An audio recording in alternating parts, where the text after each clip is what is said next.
Hello, everybody. Thank you very much for tuning in today. I'm, really, really grateful because I have on the other end of the internet, Donna McGrath, who works with lawyers to be fantastic leaders, but you will be able to tell me more about that. The reason why I've invited Donna is that she was very, very proactive in one of these last live streams. And I actively encourage anyone who is listening to leave a message or ask a question, because that helps in the conversation. But welcome, Donna. Hi, Susan. Thank you very much for having me. So let the audience know what you do and why you're so awesome. Okay, well, I don't know about being awesome, but Stop it. What I do is I actually help in-house lawyers, that's lawyers that work for big organizations, to raise their impact within that organization. I work with general counsels, head of legals, and individual lawyers as well. And I can work with them on a range of issues, which I end up coaching them on, or undertaking workshops with the teams, or helping them really strategically communicate better with their stakeholders, or build some kind of framework around that for them. And one of the reasons why we're talking today is related to triggering, because that's one of the conversations we had. So can you explain a little bit about triggering? Then I might add something too. Yeah, of course. I know we had a brief conversation about this before we started, Susan.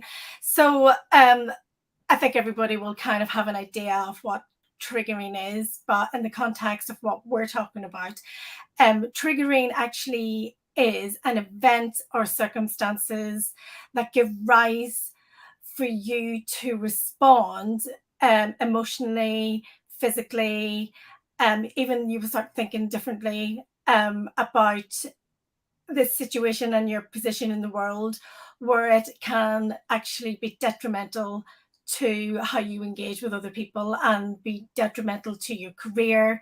It can be detrimental to your health. So a trigger is something that actually triggers that response. And that's what a trigger is. It's like a triggering event. So I get triggered whenever I hear Rees-Mogg speaking. Okay. I have this trigger that Yes. Okay. And what is that trigger?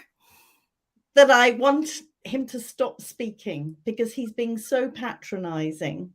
Ah, that's interesting.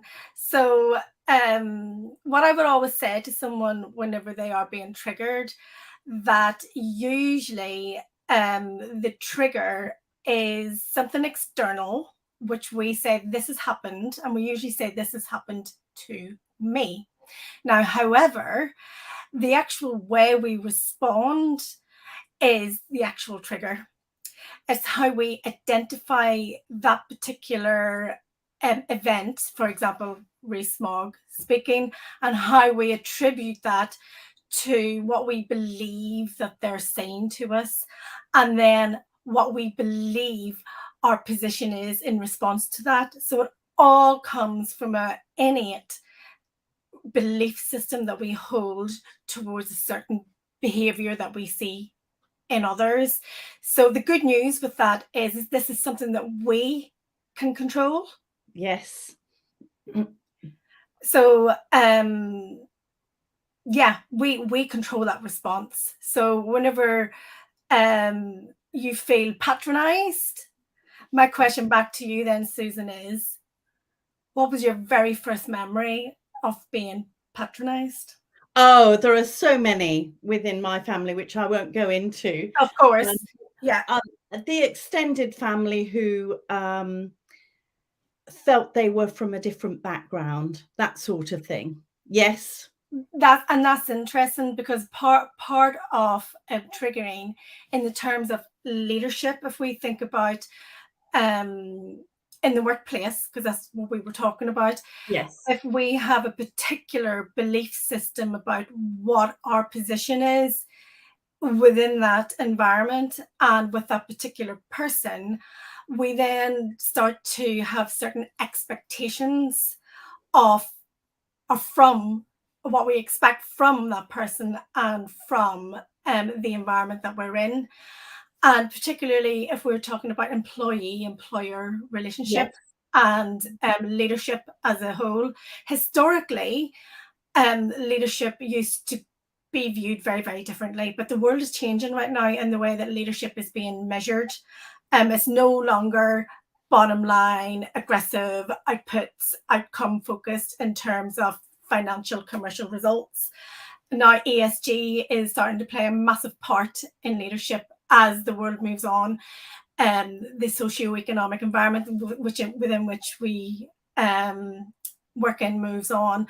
The whole the fact that we're all on social media right now, the world is becoming very purposeful, and people are so purposeful. I'll go off on a bit of a tangent that they're so polarized, but Yes. that's a different That's a different conversation. different conversation. But taking that back to the workplace and understanding the triggering event, if you are an employee and you believe that it's your employer's obligation to take care of your psychological safety, which is a new thing that's come in the last 10 years, and the leader doesn't believe that that's their responsibility and thinks you're an individual, you're a grown adult, sort it out yourself. And if there's a mismatch of expectations there, that can be triggering for the employee. And equally, that can be really triggering for the leader. Yes. So I think one of the big things that's really, really important to manage your triggers is to really get a clear expectation, a clear and realistic view. And you have to be really wise to understand this. And this is what we talked about. Wisdom is a really important leadership skill, is to understand the new environment within which leaderships are operating in right now, and what the expectation is from a workforce. And I'm not talking about your workforce, I'm talking about globally what a workforce is looking for. And if you're not living up to that expectation of them, you are going to walk into a triggering event. So the first key thing is become aware of the environment that you're working in and how the world is shaping around that. Number one, manage your own expectations of what you believe what your job is when it comes to these things. Now I've already had a message from Valentina. Thank you very much. Hi, Valentina. And please feel free to ask questions. Valentina says, being patronized sends me off the roof. I feel your pain. Yeah. And that Valentina, I would really, really ask you in those circumstances to really sit back and think for you. You're seeing someone's behavior, but you're not necessarily seeing their intentions. There's a great quote from Stephen Covey, and I carry this around with me since I started my personal development journey. And he says that we tend to judge other people's behavior, but we judge ourselves by our intention, which, if you think about it, is in itself causes a lot of conflict. Because if we're only looking at someone's behavior and not understanding their intention, then we're only taking like a really small part of what they're actually about. So my question back to Valentina is, okay, they might come off as patronizing, but do they really mean to be patronizing? Probably not. Do they know any better? And my question back to you is, how does it help you feeling frustrated with someone like that? How does that help you? So this is like the self-coaching that I do with my clients. And then sometimes they'll be like, is that really helping me? No.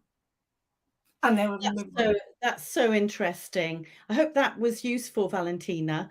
I think I get the impression, Donna, that we are both very much in favor of self-leadership. And if I mention some of my triggers, I have post-traumatic shock disorder. Fortunately, I have it managed. Now, one of the things that I have had to do is that I have to be careful about what I watch. There are certain Of course. films, for example. I remember going to see Assassins, Sondheim piece, and at the end, all of the cast moved their guns and they faced the audience and pointed the guns. I was, That would trigger me. but that triggered me big time. But I know that there are certain situations that I manage so that I'm not going to have nightmares for the next few weeks as a result of that. So what are your tips there? Valentina says that it doesn't help her. I don't know if you can see her comments. I can't see her comments. I think she's responding to my thing. I said, does it help you? And she's like, no, it doesn't. Oh, okay. Okay. So there you go. It doesn't help you. Okay. So you can manage that. So let's think about how we could manage these situations, rather like me not watching. Yeah. So I do think that there is a couple of what I call mind hacks that you can have in the moment. But I'll move on to them. Fundamentally, I think the really important thing for us is to become aware of our triggers. Yes. And you know, for example, Valentina, that people who come off as patronizing, that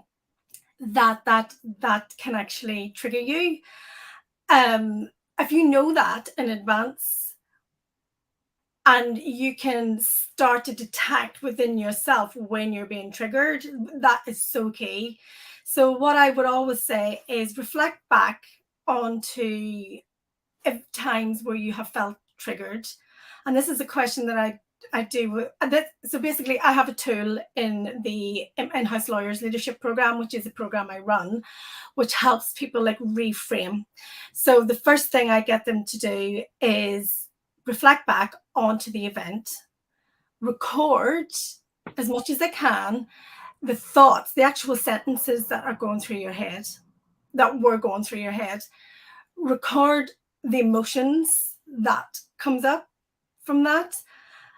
Also kind of settle into what physical things are happening in your body, because some people's hands might get sweaty, yes. some people's breathing might get shallow, their heart might race, some people's might even respond. I know a lady who responds and she becomes red across her neck.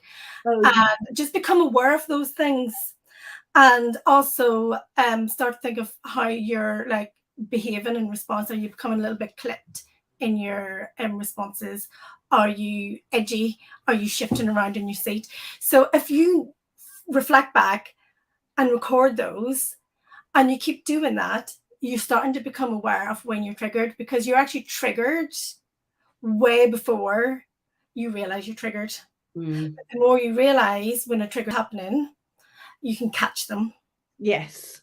So that is something that I work with people on.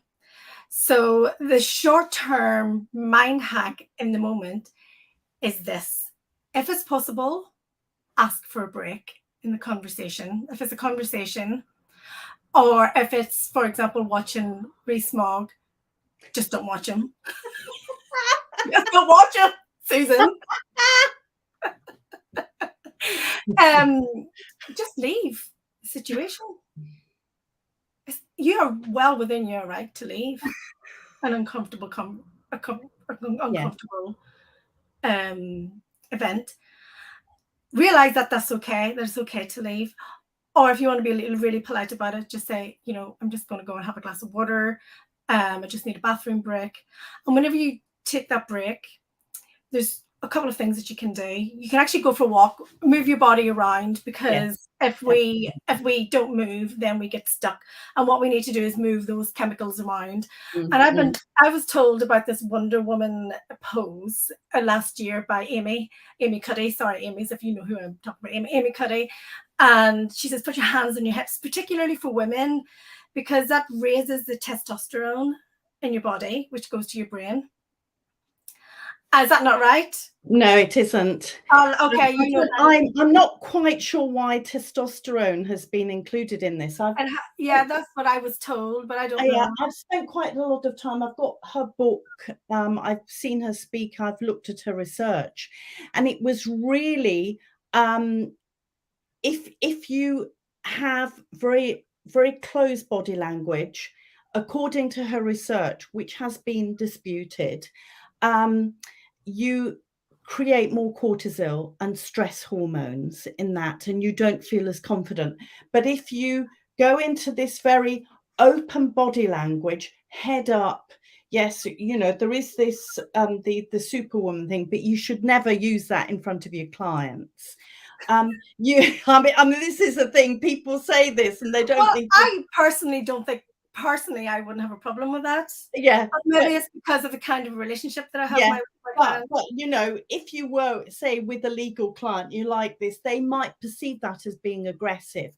But it's all about creating more endorphins, which are confident Yeah, chemicals. And from that, so if you go for a walk and you adopt the power pose or have a walk, so you're secreting endorphins to balance the cortisol, yeah, then you're going to feel better and in a different state of in a mind. different state. That also does create testosterone in your body as well. Yes, but So what that does, it because what testosterone does is it actually helps to calm your emotional response and starts to slow down your emotional response, which allows the cortisol to come down as well, because as you'll know, Susan, the cortisol goes into our prefrontal lobe and starts to yes, shut down parts of our body that we don't need, because we go into absolutely, yeah. fear or flight.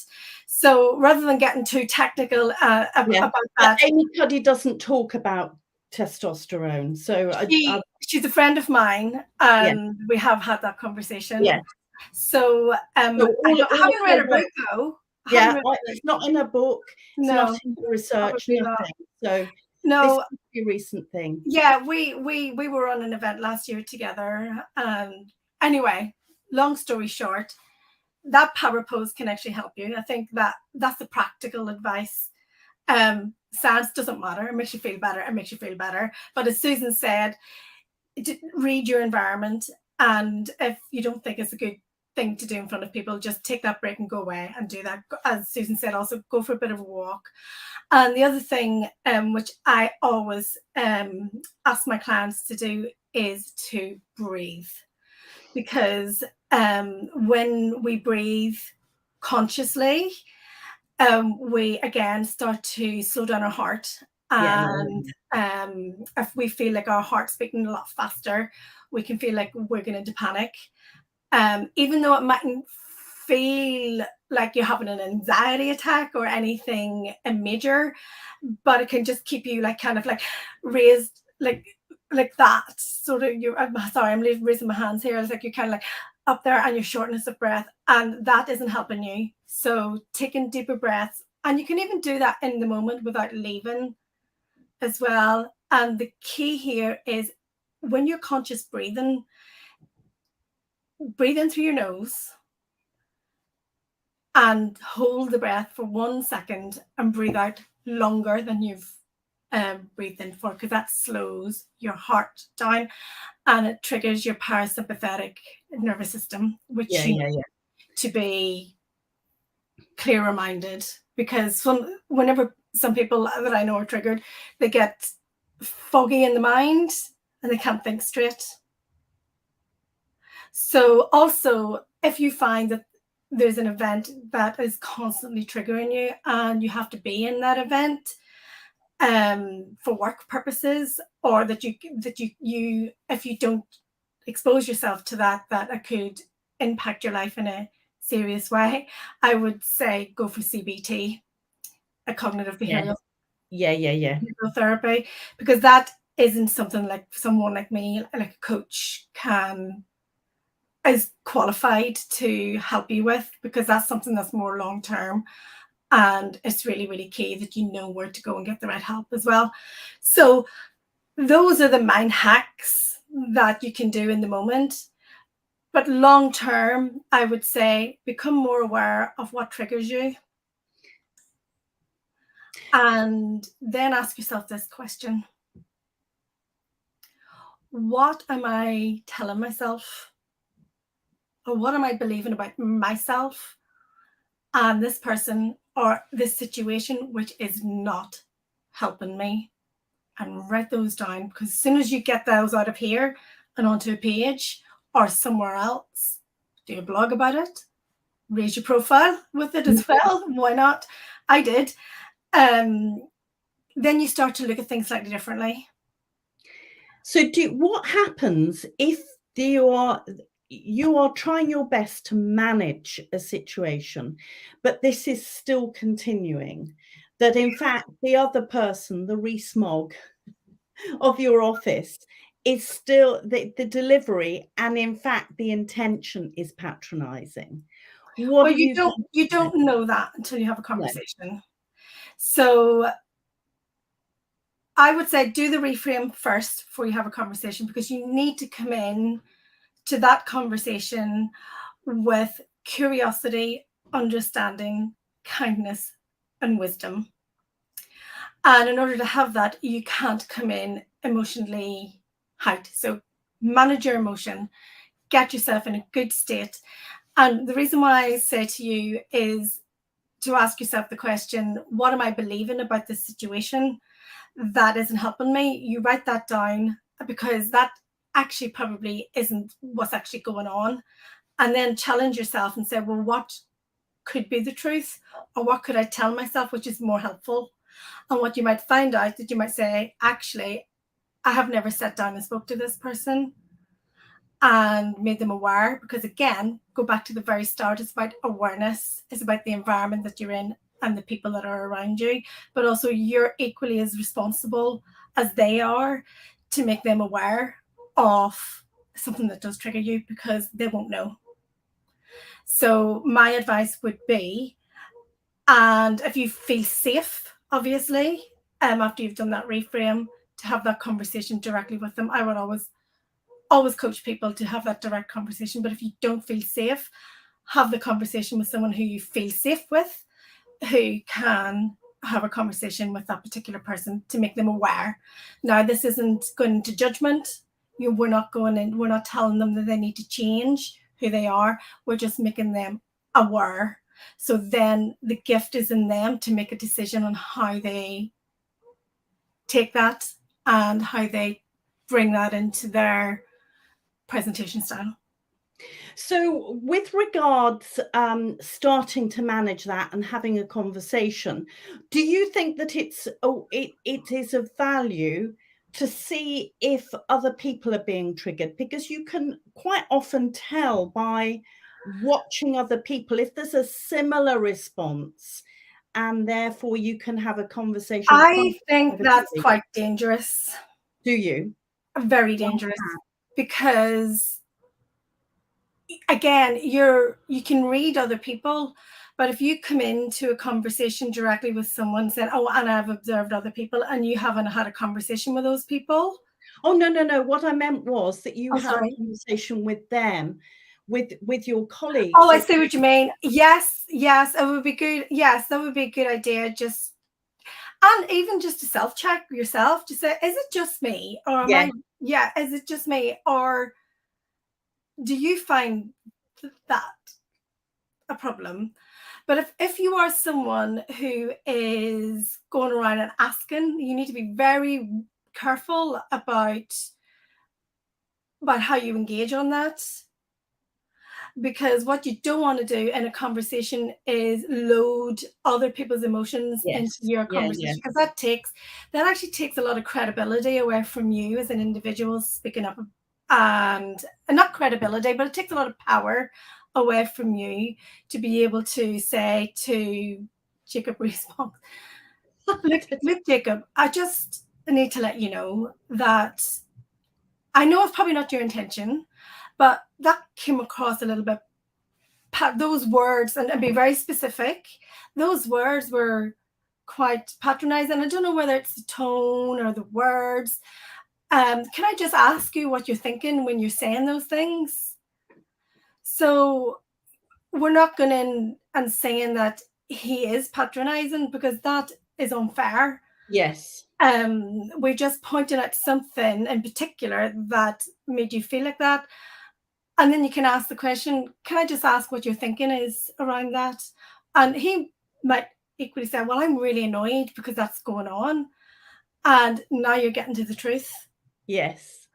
And obviously you have to create an environment of rapport. So you can't come in hostile. And Susan, I know you talked earlier on to me about tonality. It's like so important. So in order to change your tonality, you kind of need to change your heart and your mind towards the situation. Because if you're coming in thinking you're just patronizing towards me, that is not going to help that conversation.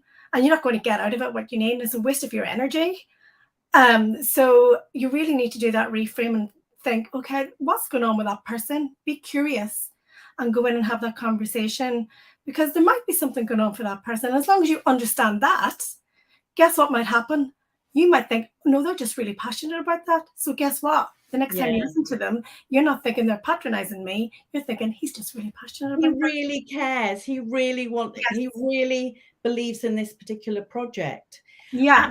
Absolutely. You know, there are so many situations that I've come across when when I've been a leader, leading particular projects within the music industry. You know, with due respect to musicians, some people misunderstand their intentions, that they are literally passionate about the music and being the very best they can be, but it can come across, oh, they're being a diva. I've had that. I had that in church on Sunday. I sing in a band, and I had that, and someone said to me, "You're just being a diva," and I said, "No, I just want to get right." Yeah, and there is, you know, when you reframe it in that way, yeah, people begin to understand. I mean, I talk about, I do a workshop on manage your fear. yes. And one of the things I discuss is an 18-page contract that I had to sign with Jesse Norman, the you know, world class, the various artists I looked after when I was a student. 18-page, including do not look Miss Norman in the eyes, that sort of thing. Okay. And you know, and she was managing her fear and her environment. But I saw her perform, you know, it was extraordinary. Then afterwards, talked to every single fan for 2 hours. Yeah. And that was why she had that 18-page contract, not because she was a diva and demanding, but She's because managing her own fears. Yeah. That's what it normally is. Whenever we look at leadership, and I'm going to just probably leave you with 3 words. No longer is leadership about being directive, about even empathy. That word is so overused and misunderstood. It does my head in. Sorry, whoever's listening and who is an empathy coach. Seriously, change the word. It's understanding and understanding other people. And I read loads of self-help books. The best self-help book that I read is the Bible. This stuff, this, can I swear, this shit has been spoken about, written about 2,000 years ago. Why do you need to have to read it and regurgitate it? Whether you're a Christian or not, go and read Psalms. And it talks about understanding, discernment, and wisdom. And we don't talk enough about having wisdom. And Susan, it's not those old grey men sitting in the corner who's got cobwebs growing on them. It's it's about actually sitting back and actually really taking stock of the environment that you're in, the people that are around you, understanding usually people, if they behave in a particular way, they probably don't mean it. And if they do, it's coming from fear. Do you think that, I mean, you know, one of those things is reflecting, being quiet, not being the loudest person in the room. And you and I know that in the world that we live in, and the way that many people push forward, particularly leadership, you've got to speak like a leader. But in fact, this is bigger than that. It's massive, so much bigger than that. And like some of the best leaders that I've experienced in the organizations that I've worked in are not the people at the top. The best leaders that I've seen in organizations are people in teams that are actually leading teams, who the leader, the actual leader, recognizes that that person's got that skill. Yeah. And the best leaders, as in the people at the top, realize what they're not good at, and they give that to somebody else. Yeah. Brilliant. And a great way to nearly finish, but I want to check to see if there are any questions or comments from anybody there. Valentina, have you got another comment? Because it would be lovely if you got a question, or anybody else. Otherwise, we will Going finish. once, going twice. So is there anything else you'd like to add before we finish, Donna? I would just say, when you look at the subject matter here, your triggers are yours. They're not other people's. You have got the power within you to overcome them if you start to see you as someone in this world that can make change. And if that's where you're thinking, you are your own leader. And I just want to leave on that. Great way to finish. Thank you so much, Donna. This has been you're welcome. This has been such an interesting conversation. And for those people that didn't watch live, obviously you'll be able to see it. We repurpose it as a video that will go on YouTube. Oh, brilliant.